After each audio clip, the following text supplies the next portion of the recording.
আসসালামু আলাইকুম। প্রধান উপদেষ্টা অধ্যাপক মোহাম্মদ ইউনূস সাহেবের বহুল আলোচিত চীন সফর শেষের পথে। শেষের পথে বলতে শেষ বলা যায়। তার কারণ দেশটির প্রেসিডেন্ট শি জিনপিং এর সঙ্গে তার বৈঠক হয়েছে। কিন্তু কি পেল বাংলাদেশ?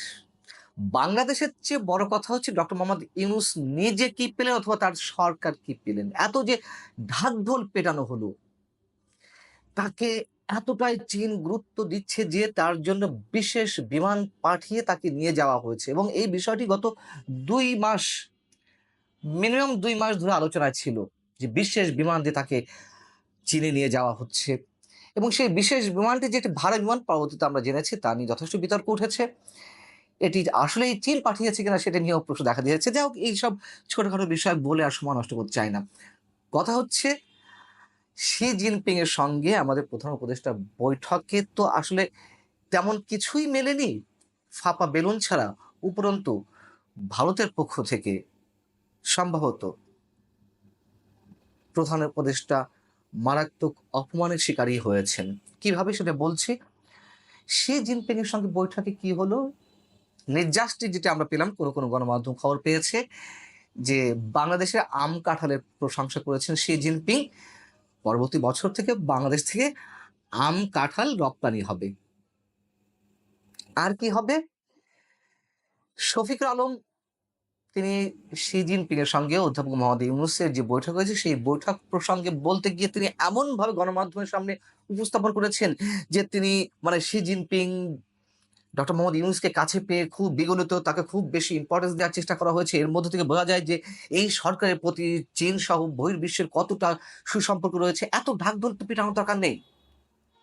এগুলো রাজনৈতিক সরকারগুলো করে। আমরা দেখেছি শেখ হাসিনা সরকার কিভাবে বাইডেনের সাথে একটি শেখ হাসিনা বাইডেনের সাথে একটি সেলফি তোলার পর তা কিভাবে ঢাকঢোল পিটিয়েছিল।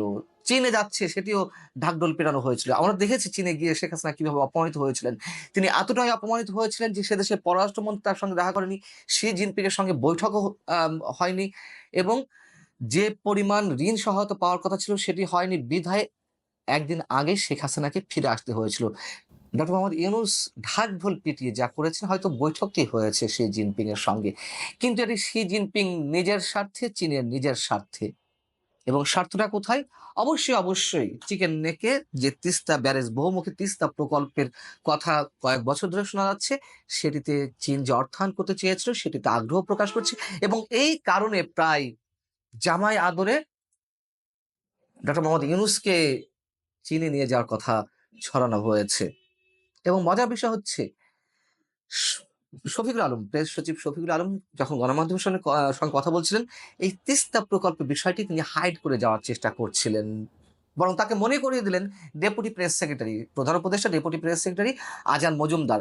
তখন তিনি বললেন যে, "হ্যাঁ, তিস্তা প্রকল্প প্রসঙ্গে কথা হয়েছে।" তবে কি কথা হয়েছে, কি আলোচনা হয়েছে সেগুলো বিস্তারিত জানায়নি। কেন জানানো হয়নি? এবং আমার ধারণা এই তিস্তা প্রকল্প নিয়েই ডক্টর মোহাম্মদ ইউনূস সবচেয়ে বেশি ঝামেলায় পড়তে যাচ্ছেন।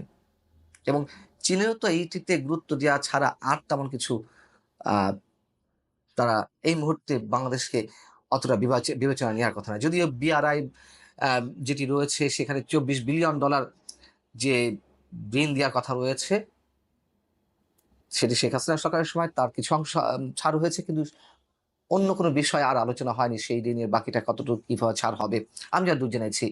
এবং প্রধান উপদেষ্টা যেহেতু চীন থেকে থাইল্যান্ডে যাবেন বিমস্টেকের সম্মেলনে, সেখানে ভারতের প্রধানমন্ত্রী যাবেন। ভারতের প্রধানমন্ত্রী নরেন্দ্র মোদী আমাদের প্রধান উপদেষ্টার সঙ্গে দেখা করছে না, এটি ভারতের পররাষ্ট্র মন্ত্রণালয় কিছুদিন আগে জানিয়ে দিয়েছে। যেখানে খুব বেশি আশায় ছিল যে অন্তত বিমস্টেক সম্মেলনের সাইড লাইনে তাদের দুজনের মধ্যে দেখা হবে, কথা হবে, বৈঠক হবে। এবং প্রথমে বলছিলাম যে বরঞ্চ ভারতের এক ধরনের চরম অপমানের শিকার হয়েছেন আমাদের প্রধান উপদেষ্টা। সেটি হচ্ছে চীন সফরে যাওয়ার আগে ভারতের অন্যতম প্রভাবশালী গণমাধ্যম দ্য হিন্দু থেকে একটি ইন্টারভিউ করা হয়েছিল প্রধান উপদেষ্টা প্রেস সচিব মিস্টার শফিকুল আলমের। শফিকুল আলম সেখানে কি বলেছেন, তার যে ল্যাঙ্গুয়েজ গুলো সেটুকু শুনলে বোঝা যায় যে সম্ভবত ভারতকে নিয়ে সরকার একটা বিব্রতকর অবস্থায়, একটা বিপদের মধ্যে আছে। তিনি এই মন্তব্য করেছেন যে ডক্টর মোহাম্মদ ইউনূস ভারতের সঙ্গে উষ্ণ সম্পর্ক বজায় রাখতে আগ্রহী। এজন্যই তিনি চীনে যাওয়ার আগে ভারতে যেতে চেয়েছিলেন। কিন্তু ভারতের পক্ষ থেকে এই বিষয়ে তেমন কোনো সাড়া পাওয়া যায়নি বা বিস্তারিত কিছু জানায়নি বা কি হতে যাচ্ছে বা কি হওয়া উচিত। তো আশা করছি বিমস্টেক সম্মেলনে সাইড লাইনে সেখানে বৈঠক হবে। সেটি বিষয়েও শুক্রবার ভারতের পররাষ্ট্র মন্ত্রণালয়ের মুখপাত্র জানিয়ে দিয়েছেন যে বৈঠক হচ্ছে। তার কারণ তিনি 23 এপ্রিল বিমস্টেক সম্মেলন শেষ করে যাবেন শ্রীলঙ্কাতে। আমরা জানি এর আগে গত সেপ্টেম্বরে 2024 সেপ্টেম্বরে জাতিসংঘের নিউ ইয়র্কের সাধারণ অধিবেশনে বিশ্ব নেতারা যে উপস্থিত হলেন, বাংলাদেশের পক্ষ থেকে আশা করা হয়েছিল যে অনেক বেশি প্রত্যাশা করা হয়েছিল, ভারতের কাছে আবেদন জানানো হয়েছিল নরেন্দ্র মোদীর সঙ্গে প্রধান উপদেষ্টা ডক্টর মোহাম্মদ ইউনূসের একটি বৈঠকের আয়োজনের বিষয়। তখনও কিন্তু নরেন্দ্র মোদী ডক্টর মোহাম্মদ ইউনূসের সঙ্গে দেখা করেননি, যদিও ডক্টর মোহাম্মদ ইউনূস যাওয়ার আগে তিনি ভারতে ফিরে আসেন। ইচ্ছা করলে হয়তো পারতেন। এবারও ভারত যেতে চেয়েছিলেন আমাদের প্রধান উপদেষ্টা, সেই সময়টি দেননি। বিমস্টেকের সাইড লাইনে বৈঠক হওয়ার কথা ছিল, সেই সুযোগও দেননি।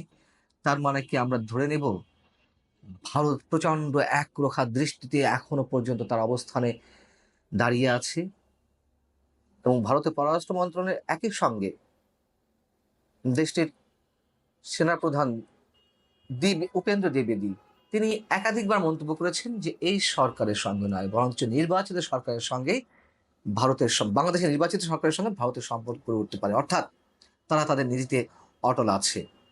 আমাদের প্রধান উপদেষ্টা প্রেস সচিব যতই লাফাঝাফি করুক, যতই লম্ফজম্প দিক, যে বিশাল কিছু অর্জন করে এলেন চীন থেকে, আসলে চীন থেকে কি অর্জন করা হয়েছে আর ভারতই বা কি ট্রিট করছে, এবং তার কথাবার্তা তো বোঝা গেছে যে তারা বোধহয় চাপের মধ্যে আছে, বিপদের মধ্যে আছে।